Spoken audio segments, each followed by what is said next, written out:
There are many vaults in the Fallout series, and almost all are social experiments. Today we will dive into 4 of the creepiest. Located beneath Malden Middle School, Vault 75 was initially presented to the public as a safe haven for children during the nuclear war. To encourage residents, families with school-going children were often subsidized with admission to the vault. However, like many other vaults, Vault 75 had a hidden purpose. Its true mission was the refinement of human genetics, orchestrated by the infamous Dr. Braun and his team. When the bombs fell in 2077, designated families and teachers made it to Vault 75.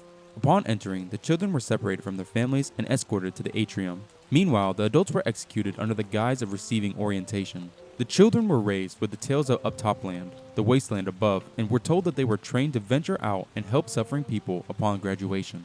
In reality, those who displayed exceptional intelligence and physical prowess were harvested for their good genes when they turned 18. These unfortunate souls were convinced they needed a vaccine, but instead they faced organ harvesting and other gruesome experiments. Those who did not meet the vault standards were executed and incinerated. At some point, a rebellion brewed among the junior subjects. Aided by a graduate scientist, they fought against the oppressive regime. The truth about Vault 75 came to light, and the survivors escaped, leaving behind a legacy of horror and tragedy. The Vault's dark secrets serve as a chilling reminder of the twisted experiments conducted by vault-tec in their quest for genetic perfection. It's a place where innocence was shattered, and the line between science and cruelty was blurred beyond recognition. Vault 112 was one of the last vaults constructed by vault-tec. Its construction began in November 2068 and concluded in June of 2074. It was designed to house only 85 occupants who would be suspended in a virtual reality world for an indefinite duration. The overseer of this particular vault was Dr. Braun, a brilliant scientist known for creating the Garden of Eden creation kit. Within Vault 112, Dr. Braun installed a virtual reality simulator called Tranquility Lane. This simulation promised its residents a utopian experience far removed from the desolation outside. The vault's inhabitants would experience a seemingly perfect life free from the hardships of the wasteland.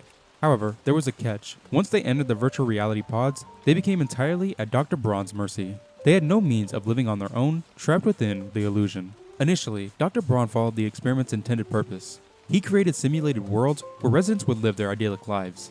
These worlds would detach from the grim reality faced by the players in Fallout 3. The pods and systems were designed to give Braun complete control, allowing him to alter the simulation as he pleased.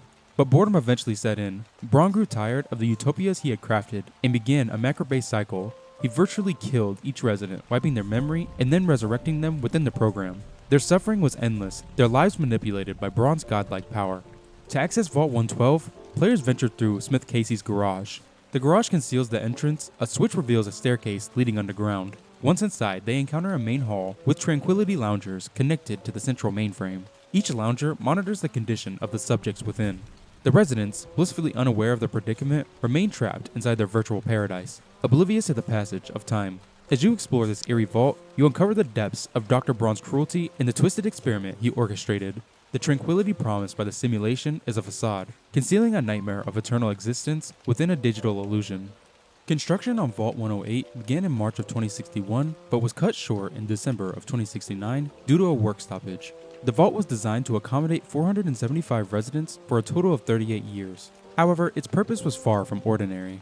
The experiment revolved around the intentional leaving of all standard positions unfilled, to be assigned personally by the overseer. Only 3 names were predetermined: Zachary K. Jameson as Chief of Staff, Jarek Maddox as Chief of Security, and Nathan Oregon as the Morale Officer. The primary power supply was intentionally set to fail after 20 years, just shy of half the vault's intended active time span. The backup power supply would not be sufficient to power the entire vault, a fact the scientists were well aware of. Additionally, Vault 108 was outfitted with 3 times the normal amount of defensive weaponry and lacked standard entertainment. For the overseer role, scientists chose Brody Jones, who had a genetic disposition for a rare type of cancer. They estimated that this would cause his death a little over 3 years after the project's start date. The scientists believed that these events would combine to allow the project to continue as planned. However, the true doom of Vault 108 came from a different direction. The dwellers within the vault engaged in a series of cloning experiments. They repeatedly cloned a man named Gary, and each time he was cloned, he became increasingly hostile to non-clones. By the time they reached the 53rd clone, the observation rooms were filling up. Gary 54 exhibited the same increased aggression, injuring Dr. Peterson during his examination. The scientists decided to destroy some of the clones to make room for many more tests. When the lone wanderer discovers Vault 108, only Gary clones and creatures remain alive inside. The cloning process had gone awry, and the clones had become insane and violent. The scientists' initial plan to study conflict for leadership and power took an unexpected turn as the clones turned on their creators, wiping out most of the Vault's non-clone population. Vault 92, nestled in the capital wasteland, was no ordinary shelter. Its purpose extended beyond mere survival. It was a sanctuary for the world's finest musicians. When war loomed, vault-tec extended an invitation to these musicians, promising to preserve musical talent. Little did they know that their harmonious haven concealed a darker symphony. The construction of Vault 92 commenced in May of 2062, and 6 years later, in 2068, it stood ready to house 245 occupants for a projected century. Outfitted with a General Atomics International Nuclear Power Reactor and a Brain 7 computer-controlled system, it seemed like paradise for artists. Sound equipment, musical instruments, and recording gear adorn its chambers, safeguarding the musical legacy of humanity. But Vault 92 harbored a secret agenda. On October 23, 2077, as the bombs fell, Overseer Richard Brueggemann initiated vault-tec Confidential Plan WNM-SCE, or White Noise Mind Suggest Combat Experimentation. This experiment aimed to implant combat suggestions into human minds using modulated ultra-low frequency white noise. The initial tests, conducted on isolated musicians within sound booths, yielded success. Dwellers remained oblivious, save for occasional odd pitches and minor discrepancies in sound equipment.